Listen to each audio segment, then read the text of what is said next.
کو عزت کہاں سے ملی؟ اعلیٰ حضرت امام عشق و محبت یوں فرماتے ہیں خاک ہو کر عشق میں آرام سے سونا ملا، جان کی اکسیر ہے الفت رسول اللہ، جان کی اکسیر ہے الفت رسول اللہ کی، انہیں جانا انہیں مانا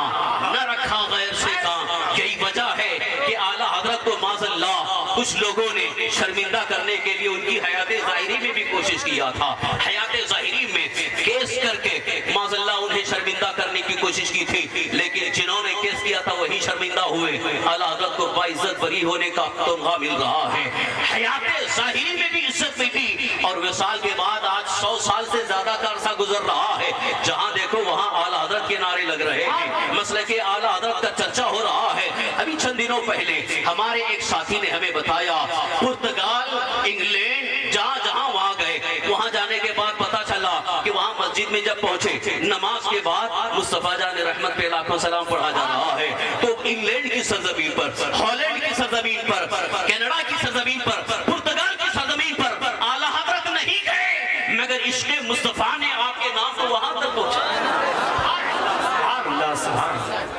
لہذا عزت و ناموس رسالت کا احساس اپنے اندر پیدا کرو، اور اس کے لیے ضروری ہے کہ اپنی زندگی کو تھوڑا چینج کریں، زندگی کو بدل دے۔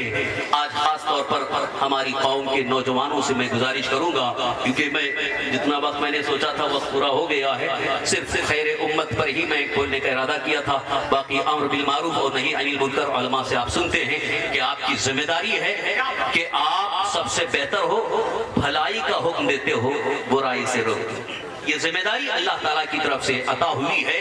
کہ ان سب سے بہتر ہو، تمہاری ذمہ داری یہ ہے کہ بھلائی کا حکم دینا اور برائی سے روکنا۔ بولیے کیا ذمہ داری ہے؟ ارے کوئی بولنے کے لیے تیار، کیونکہ اب ذمہ داری کی بات آ رہی ہے۔ ابھی تک تو میں احساس دلا رہا تھا، لیکن اصل احساس جو دلانا ہے جس ذمہ داری کا، اب وہ پیش کر رہا ہوں کہ وہ ذمہ داری آپ کے اوپر کیا عائد ہوتی ہے کہ اب احساس کرو کہ آپ کی ذمہ داری ہے کہ آپ کو بھلائی کا حکم دینا ہے اور برائی سے روکنا ہے۔ کوشش کریں گے آپ سب سے بہتر امت ہو، اللہ کے حبیب صلی اللہ علیہ وسلم کی پیاری امت ہو، اور اللہ تعالیٰ نے یہ اپنی یہ بڑی عظیم ذمہ داری عطا فرمائی ہے کہ آپ بھلائی کا حکم دیتے ہو، امر بالمعروف نہی عن المنکر، یہ ہماری ذمہ داری ہے۔ اس ذمہ داری کا احساس کرو، اور جو خود ہی برائی میں مبتلا ہو دوسرے کو بھلائی کا حکم کیا دے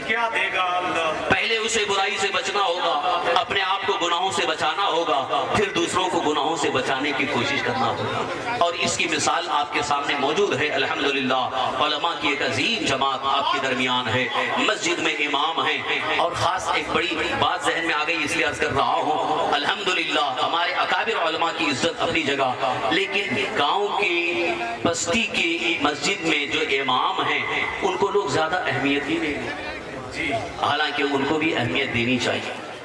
بلکہ زیادہ اہمیت اس لیے دینی ہے کہ وہ 24 گھنٹے آپ کو دین بتانے کے لیے، دین کی خدمت میں لگے ہوئے آپ کے پاس موجود ہیں۔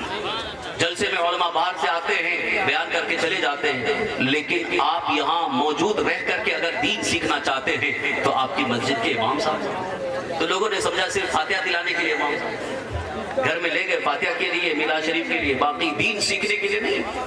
دین سیکھنا بھی ضروری ہے، اس لیے کہ امر بالمعروف یعنی بھلائی کا حکم دینا اور برائی سے روکنا جب آپ کی ذمہ داری ہے تو سیکھو معروف کیا ہے، منکر کیا ہے۔ یہ دو چیزیں آپ کو دے کر کے جا رہا ہوں، جو جتنے ہمارے علماء اہل سنت ہیں، جو بھی آپ کے تعلقات میں ہیں، امام صاحب ہیں، ان سے آپ پوچھتے رہو معروف کیا ہے، منکر کیا ہے۔ یہ دو چیزیں اگر آپ پوچھتے رہے زندگی بھر، انشاءاللہ پورا دین آپ کو مل جائے گا۔ معروف کیا ہے، منکر کیا ہے، اس لیے کہ معروف کی ابتدا ایمان سے ہوتی ہے اور منکر کفر پر، لہذا اس کے درمیان جتنی چیزیں ہیں، فرائض بھی معروف میں آ گئے، واجبات بھی معروف میں آ گئے، مستحبات بھی آ گئے، حقوق بھی آ گئے، سب آ گئے معروف میں، اور منکر میں ساری حرام چیزیں آ گئے،